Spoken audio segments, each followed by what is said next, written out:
The Apache woman said, "I can heal your horse, but with one condition." The cowboy was frozen after hearing that. Morning comes thin and bright over the high desert. The camera rides low across sage and dust, then lifts to a lone horse and rider moving toward a small settlement tucked in a shallow valley. The rider is Silas Rowan. The horse is Cinder, a black mare with a tired eye and a foreleg that won't bend right. Silas keeps his weight light, hands steady on the reins, pretending calm, but the mare's uneven steps tell the truth.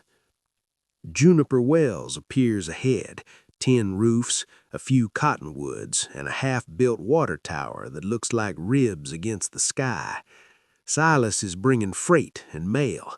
The town is paying him in coins and in the quiet kind of purpose a man needs when his past won't let go.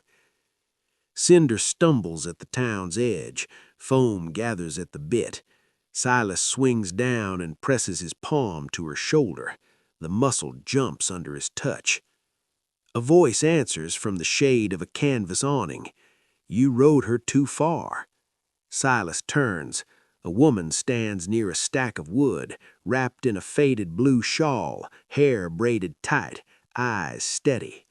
She carries no bottles, no big show, only a small leather satchel and a bundle tied with yucca fiber. Silas has met plenty of folks who claim they can fix anything. This woman doesn't claim. She listens, ear near the mare's ribs, fingers hovering over the hot tendon like she's reading heat the way a tracker reads sand. "What's your price?" Silas asks, because money feels safer than hope. The woman lifts her gaze. The wind hushes, as if waiting too. "I can heal your horse, but with one condition." Silas feels his shoulders lock. A deal always has teeth. "What condition?" "There's a spring in the cottonwoods," she replies, nodding toward a narrow cut in the valley. "My people call it Red Willow. It went silent. Someone blocked it. I want you to help me find why." Silas shakes his head once. "You think I did it?" "She thinks you travel," she says. "You see what others don't, and you need your horse." The truth lands hard. Cinder lowers her head against Silas's chest like she's asking him to decide.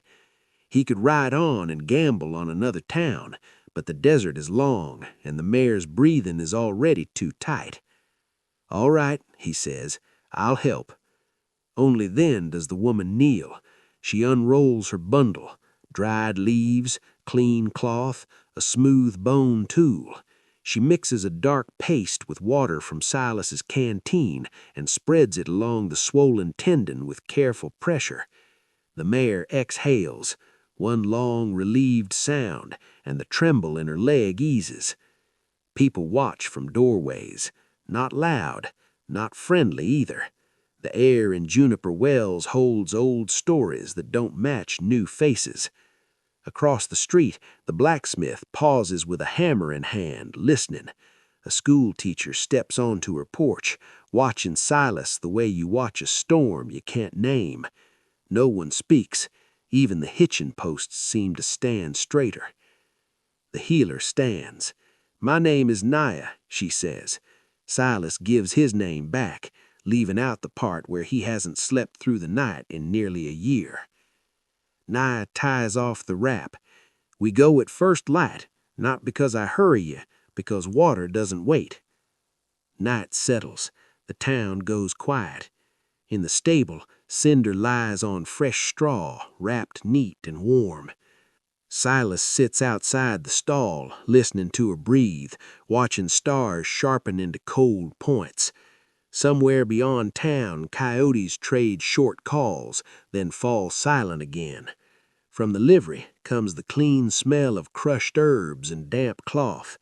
Silas tells himself he's only buying time, but deep down he wonders what happens if the spring stays blocked, and what kind of town Juniper Wells becomes when thirst arrives.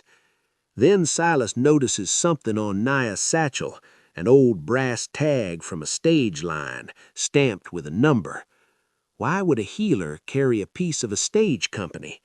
And why did her eyes, for one heartbeat, look like someone still searching for something that never came back? At first light, Silas and Nye head for the cottonwoods with Cinder led slow behind them. The camera stays close to their boots. Ever so often, Nye stops to read a scuff or a snapped twig like it's a sentence. Red Willow should be singing. Instead, it is quiet. The spring's mouth is packed with fresh clay, sealed with clean-cut boards. Not an accident, not weather. Someone chose this. Silas runs his fingers over the saw marks and feels his stomach drop. In the dust nearby are wagon ruts leading out of the cut and into open ground. They follow. On a low rise sits a new corral and shining troughs. The foreman looks them over as if weighing them. When Naya speaks about the blocked spring, he doesn't argue. He dismisses. Dry country, he says. We do what we have to. Silas starts to answer with heat, then stops. He hears Cinder's careful breathing behind him. Everyone out here is doing what they have to. The trouble is, some folks decide that have to belongs only to them. We'll take it up with Juniper Wells, Silas says, and turns away before pride turns the moment ugly. That night, the schoolhouse fills. Tomas, the blacksmith, stands near the door. Miss Mabel lays out a slate and chalk like she's preparing for arithmetic, not fear. Silas tells what he saw. The room shifts. Some want to push back. Some want to stay quiet and keep their own barrels full. Then Naya sets her satchel on the desk and pulls out the worn brass tag Silas noticed earlier. Stage line metal, the number almost rubbed away. My father drove stages through this valley, she says, voice even. He stopped for stranded people. He believed the road belongs to whoever's on it. A silence spreads. In it, the choice becomes clear. Will the town protect itself like a fist or open like a hand? Outside, the wind turns cold. A rare winter cloud bank rolls in, thick and fast. Someone mutters about a wash flooding. If Red Willow stays blocked, the water'll cut new channels and rip the bank apart. No one gives a speech. They just move. Lanterns swing in the dark. Shovels scrape. The camera catches faces close. Mud on cheeks. Brows tight. Breath steaming. Nye wades into the clay first, guiding where to dig. Thomas levers boards with an iron bar. Miss Mabel holds the lantern steady, knuckles white. And in the middle of that work, Silas hears the line again, like a bell he can't unhear. The Apache woman said, I can heal your horse, but with one condition. The cowboy was frozen when he realized the condition wasn't about a spring. It was about who he would become when things got scarce. Thunder grumbles far off. Rain begins as soft taps on leaves, then comes harder. The wash swells, hungry. The last board breaks free with a wet groan. Water slips through, thin, then stronger, finding its old path. It doesn't roar. It steadies. It sounds like a promise being kept. The rush is guided now, not trapped.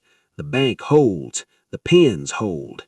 People breathe out together, surprised by their own relief. Back in Juniper Wells, stew simmers.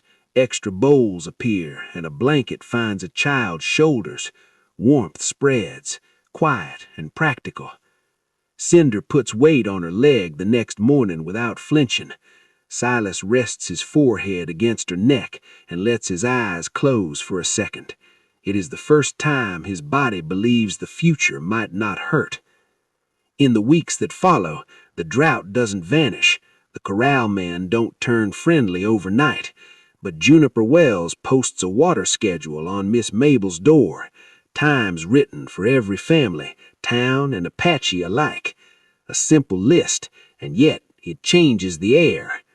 Silas repairs the abandoned stage stop by the road. Tomas brings nails. Nye brings herbs. travelers begin to pause there again. The camera pulls back on a clear afternoon. Cottonwoods glitter. A ribbon of water shines where it should. Silas rides out with Cinder at an easy walk, stopping when someone waves, because now he understands that stopping is not losing time. Hope arrives like a habit, one fair choice, then another, until it feels like home.